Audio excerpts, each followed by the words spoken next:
This is Nadisha in Chicago, and you are watching my channel, Knowledge for Quality of Life.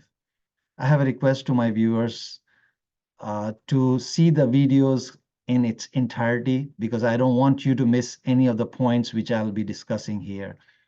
As I promised in my natto making video, that I'll be presenting you with the importance of the vitamin K2 and the enzyme nattokinase, which it includes. So today's topic is basically the nuts and bolts of vitamin K2. I will give you a brief synopsis, a brief summary of what it does, why it's important, and what are the foods available. And the details of the research which I have read over the years and I've implemented myself within my family uh, through that literature, scientific literature, I have included in my description. So I have a request that I spend quite a bit of time in writing the description and finding the right articles, the right papers currently related to topic. And I include that, and I expect the readers, the viewers, to read those uh, papers to the best of their ability. And if you come across any questions within that paper, you can write in the comments and I'll try to address it. So let's jump to the topic and let me share my screen with you.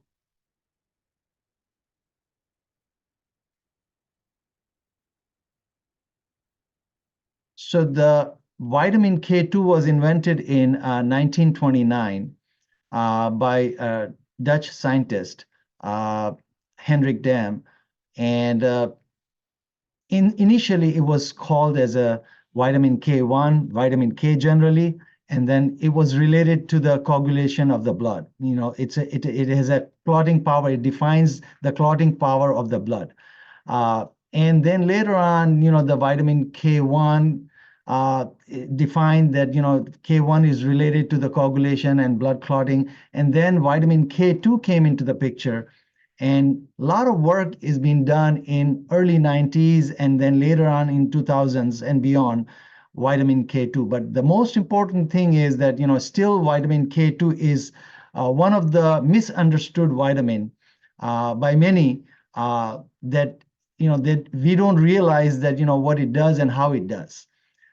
So vitamin K2 is basically a vitamin which is K-dependent proteins, which our health carries, our blood carries some K-dependent proteins, and they get activated only in the presence of vitamin K2.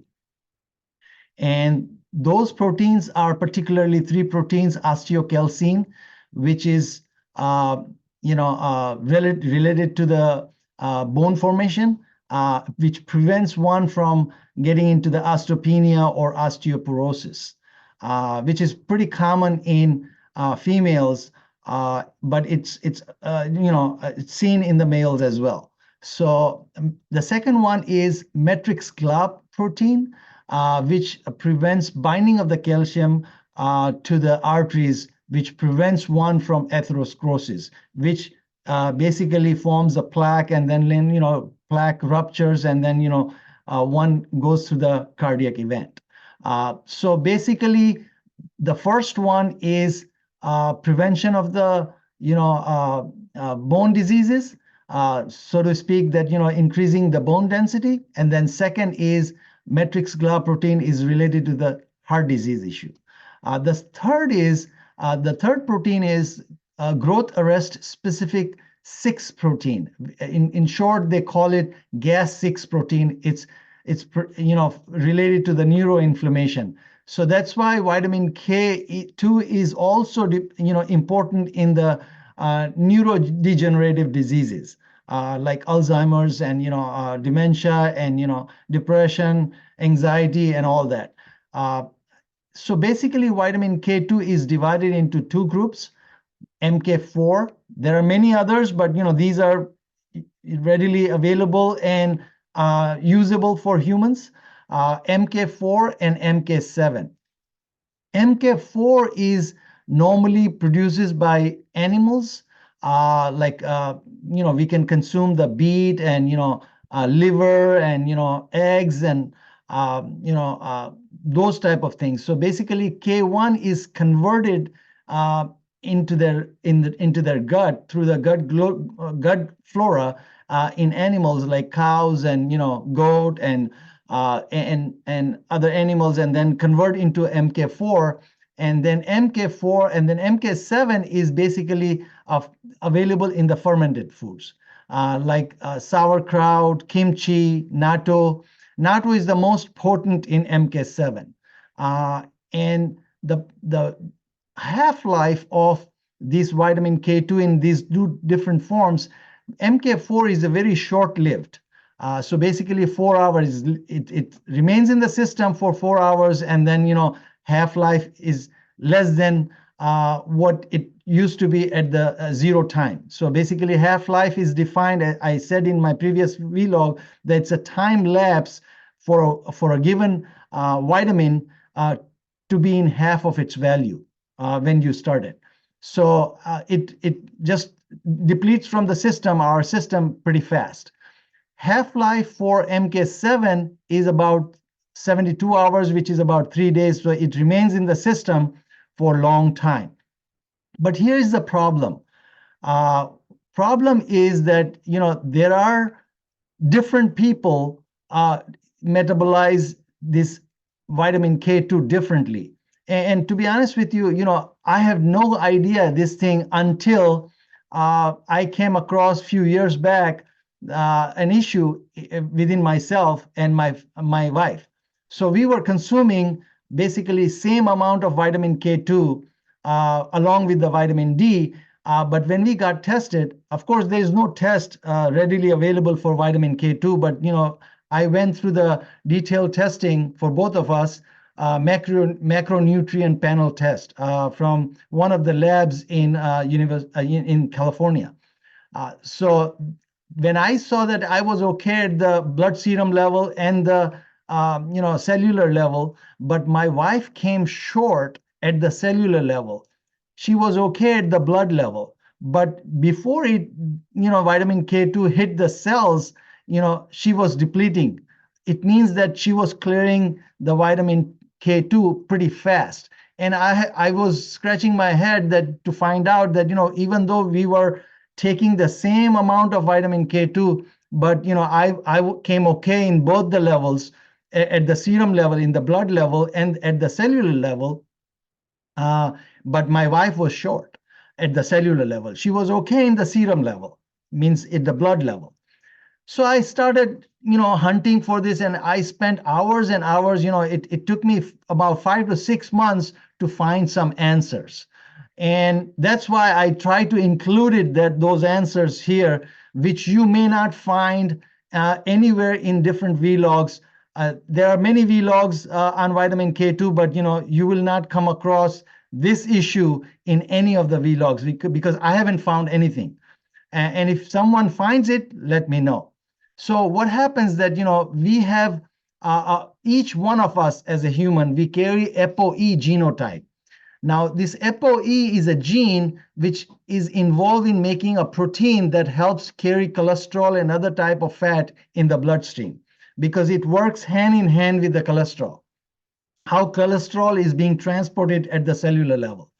So now there are basically, the way nature has created us, we carry 3 types of main alleles. So we call it allele 2, allele 3, and allele 4. And these 3 copies means, each one of us carry 1 copy from one of the parent. So like I am 3-3. When I tested this myself, 3-3, I found out that, I am a copy. I carry 1 copy of 3 and 1 copy of 3. So I am defined as this category, E33.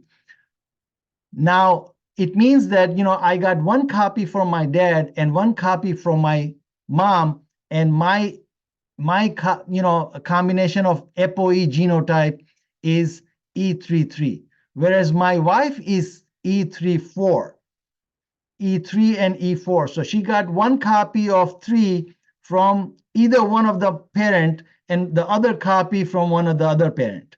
So it means that she carries one copy of 4.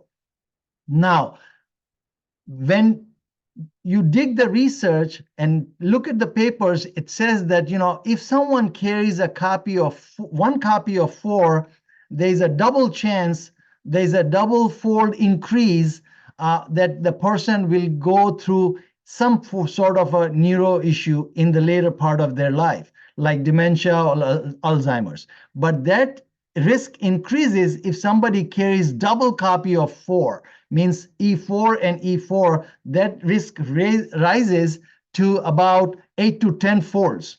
So it means that, we need to know what kind of because, this APOE genotype also plays a role in how we digest various diets, means fat, carbohydrates, proteins, and all that. I will discuss more about this APOE genotype when I'll discuss the testing of various testing. And this is a test which I will particularly talk about, that why it's so critical to know that what gene I carry. Now, this is a once in a lifetime test. You don't have to do on regular basis, because, whatever gene we got, because we cannot change that gene until the science develops so much that we can have a gene alteration therapy. That's a different story. But right now, it's once in a lifetime test, means if you test it once, it means that what type of gene you carry. So now, if you combine these 3 alleles, in combination form, so you can have 2-2, you can have 2-3, you can have 2-4, one can have 3-3, 3-4, and 4-4. So there are total 3 genes, 3 alleles can combine in all these combinations in 6 forms. So basically 3-3 is a pretty common they say that if you look at the data says that world population about 70 to 75% is 3-3, and very few are divided into allele 2 and very few in allele 4. But the copy of your 4 depends on how much vitamin K2 would be needed. So the clearance rate of vitamin K2 is much faster for E4 if you carry a copy of 4, allele 4, than E3 is, and then E2. So it means that E3 people who carry a copy of allele 3 carries a typical clearance, which I have. But E2 is the slow clearance people. They don't clear too fast, the vitamin K2. So now, and if you look at the E4 clears too fast. It means that when I say here there are 2 forms, MK4 and MK7, and look at this half-life. So a lot of people, you will read about that a lot of people are experiencing when they take vitamin K2, particularly MK7, and they say that, we feel heart palpitation, because E2 people clears very slow. You remember that? I just mentioned that, the clearance rate of E2, allele 2, is very slow. So now, if somebody is taking MK7 form and the half-life of MK7 is almost 3 days, and if they are taking daily, it's going to be a backup, in the system, and it's not going to clear as fast as E4 or E3. So folks who are E3, E2, allele 2, who carry allele 2, then they are better off in taking MK4. They fare better when they take MK4 form. And in Japan, MK4, vitamin K2, MK4 is a pretty standard protocol to treat as osteoporosis for bone issues. And doctors prescribe it in reality. So, it's much, but you need to take much bigger dose for MK4. Standard in Japan is like 45 milligram. But if you take MK7, it's in microgram. So microgram versus milligram. So it's a huge difference. 1,000 microgram is 1 gram. So 1 milligram, sorry. So it changes the whole amount that, MK7, you need very little to have the efficacy of what it's supposed to do.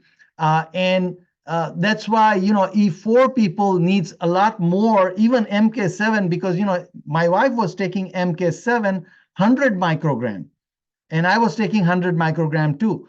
But my wife was clearing too fast, because by the time it just finishes its half-life, it's gone. So it means that, people who are E4, they need to take more vitamin K2, MK7. If they take MK4, it's going to be a much more than regular people who are E2, because they're going to clear much faster. And MK4, it needs to be taken in big quantity. So the value, the economy is not there for allele 4 people to take MK4. They are better off taking MK7, but whereas allele 2 people are better off taking MK4 rather than MK7 because of the clearance issue. So I just wanted to highlight this concept here so that people who feel that they are getting some palpitation and there may be a backing up issue. This is what the literature says, and I have included 1 or 2 papers in my description, and you can read at your leisure that it explains that how the clearance rate affects this ApoE genotype. The next one is that what are the benefits of vitamin K2 and nattokinase? Now, you remember that, the natto, which I showed you in my previous video when I was making the natto, and, that slimy substance, which I call it gamma, the scientists call gamma polyglutamic acid, that carries the enzyme. And that enzyme is, was coined a term, nattokinase. So nattokinase is an enzyme. Now, when you take the supplement in the market, vitamin K2 supplement, it only carries vitamin K2. It doesn't carry nattokinase. But if somebody wants to take nattokinase in the supplement form, they have to buy another supplement, which is just they're selling as a nattokinase supplement. But if you're taking a natto as a food, you are getting both at the same time. So me and my wife eat 2 tablespoons every other day. 1 tablespoon carries about 150 micrograms. So it means that, we are taking 2 tablespoons, about close to 300 micrograms. And of course, we are taking supplements as well. So basically, there is no RDA established. I have written down here that there is no required daily allowance established for vitamin K2. I'm taking like 500 microgram in the supplement form and almost 300 every other day. So you can imagine that I'm close to 600-700 microgram daily. And I'm doing very well, and I'm seeing in the results in my my health, and sometimes as we age, some aches and pains happens normally, but those are gone actually, and I see the great improvement in my dental health. So and here. It just benefits are amazing, and these are the few benefits I have just listed. It helps in cardiovascular disease. It helps in bone formation. Of course, bone formation is just not vitamin K2. It has a lot more than that, but it plays a role in that bone formation, bone density. What happens that the osteocalcin, I said here, 3 dependent proteins, they get activated by this vitamin K2. Now, when osteocalcin gets activated, they draw the calcium from the blood serum and starts taking it out and starts depositing to the bone. and the teeth, because the calcium doesn't belong anywhere in the arterial system. It needs to be in their right places, and bone and teeth are the right places for the calcium. Matrix GLA protein, when it gets activated, it inhibits the calcium to stick with the arteries, and it goes to the bone. So that's another thing, which prevents someone from atherosclerosis. It means that, plaque is not going to start forming, and the calcium is not going to attach to the arteries. And this is the growth arrest specific 6 protein. It's a neuroinflammation issue. And once it gets activated, it's going to be protecting one from neurodegenerative diseases. Now, if you look at here, I have listed cancer, benefit, diabetes.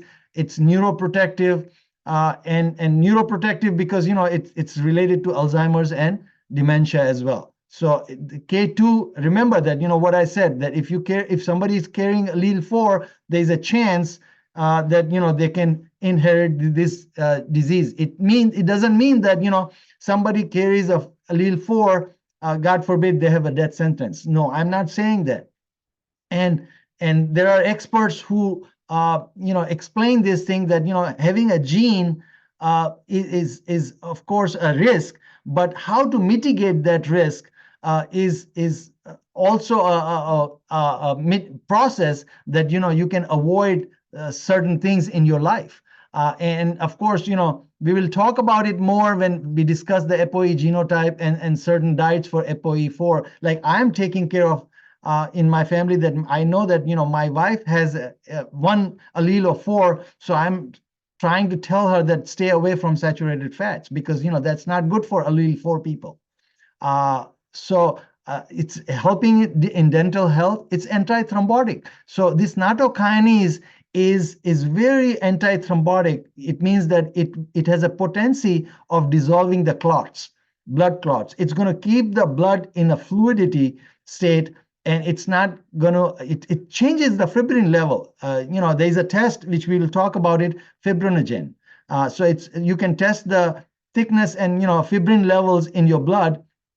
And before I started eating natto, and my blood level, the fibrin level was 274 in that range, and 270s.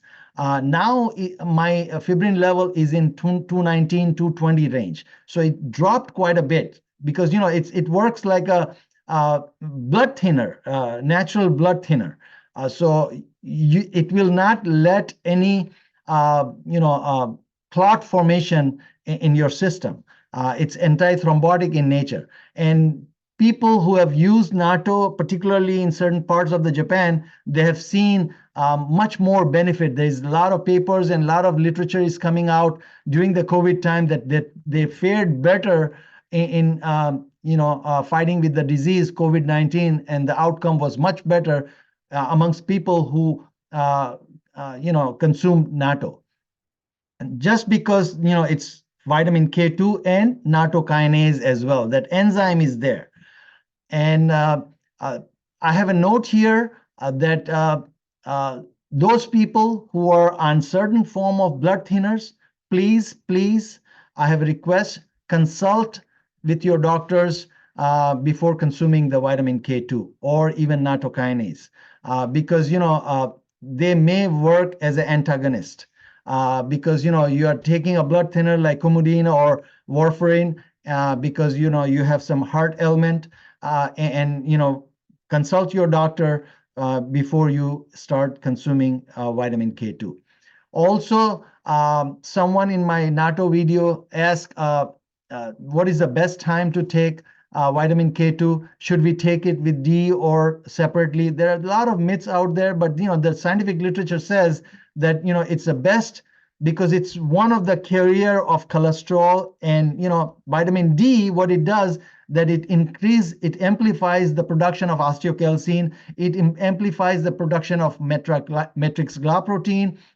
So of course, when you are increasing the production, you need to take that K2 along with it so that it's going to do its job, what it's supposed to do.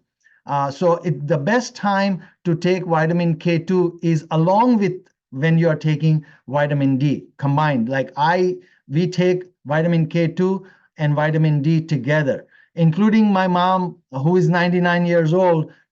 She, consumes K2 and D together, and our timing is with the largest meal of the day, which is our dinner time around 5:36, and we just take it together with a small couple of tablespoon of yogurt, homemade yogurt, and that's our some fat.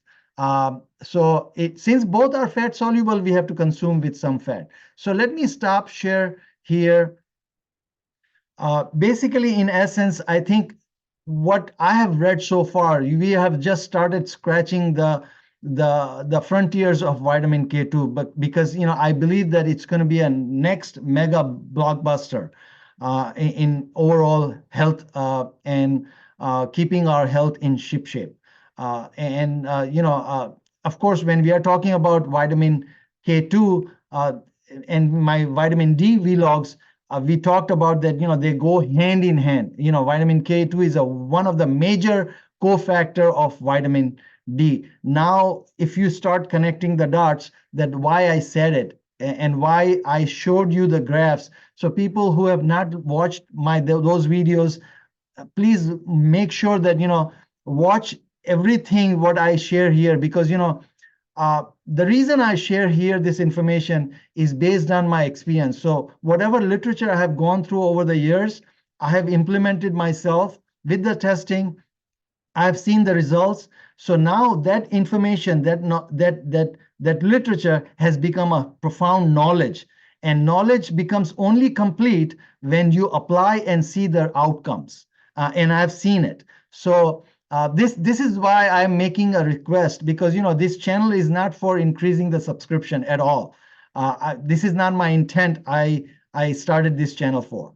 My intent is, and the intent of this channel is to share the knowledge to improve the quality of life within the context of healthcare. I will present you a very important topic, one of the cofactor of vitamin D and a major player in overall health next time. Thank you.